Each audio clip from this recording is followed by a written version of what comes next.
Next up, we have Dave Baudette. Yes.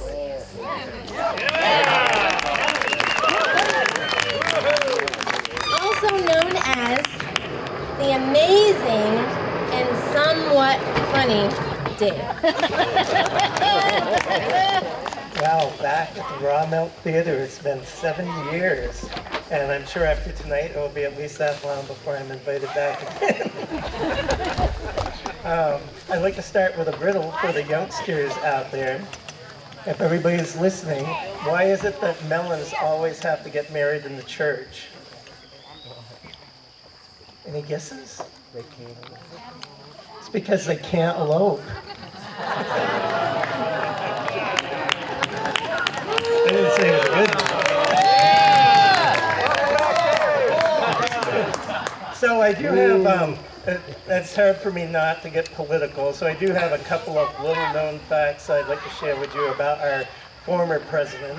I mean, I won't use his name because we don't want to give him any power.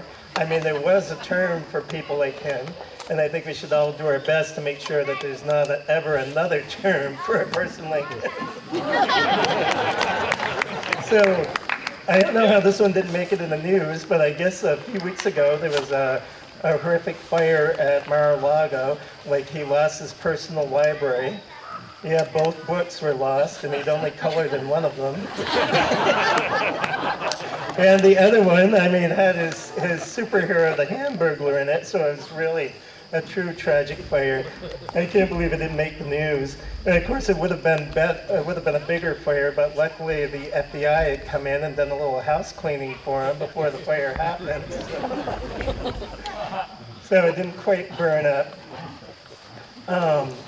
I thought there was some hope for him. He did go do that trip to Canada when he was president, and even though he didn't make too much progress with our neighbors to the north, he did say that it was his best overseas trip ever.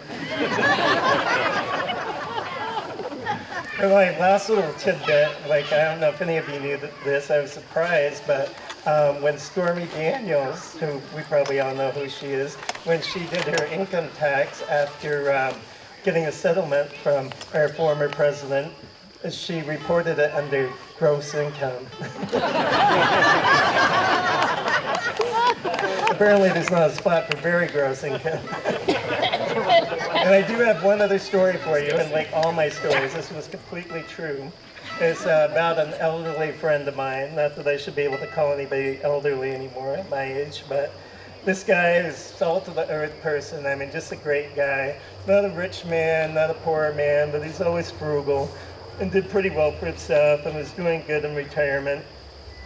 And he made it to his 80th birthday, and he thought to himself that morning, he's like, you know, I don't have any children to take over my wealth, or if I die, and he said, I think it's about time that I splurge on myself.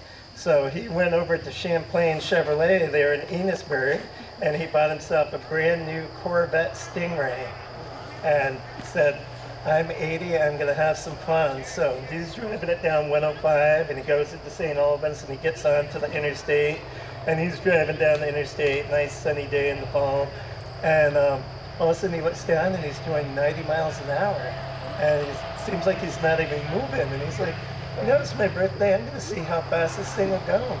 And he gets it up over 100, and then he's 115, and then he sees the blue lights in his mirror, and he's like, oh no, you know, and he starts to slow down, but then for a second he's like, you know what, I've always done the right thing my whole life, to hell with it, I'm not gonna stop. And he starts pressing on the gas, and he gets it up to 125, gets it up to 130, and then finally reality sinks in, and he's like, what am I doing? I can't outrun the cops.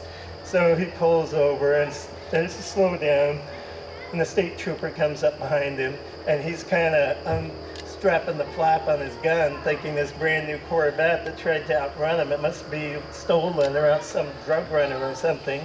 And he comes up, and who he sees is my 80-year-old friend sitting behind the wheel. And he's like, do you know why I pulled you over? And he kind of lets a little hand dog, and he's like, yes, I know. And he's like, well, license and registration. And he takes his license and registration, and he goes back, and this guy doesn't even have a parking ticket in his entire life. He's never done anything wrong. and he just can't understand it. So he goes back and he says to the guy, he says, well, old timer, it's kind of hard for me to figure out what you're thinking, trying to outrun me like this. And he said, I look at your record, you've never even had a parking ticket. And he said, I'm also looking at your license, and I see that today is your birthday. So I'll tell you what, if you could give me one good reason why you tried to outrun me, I'll let you off with just some warning. And he said, well, officer, some 30-odd years ago, my wife ran off with a state trooper, and I thought you might have been him trying to bring her back. The trooper handed him the license and said, sir, you have a good day. Thank you.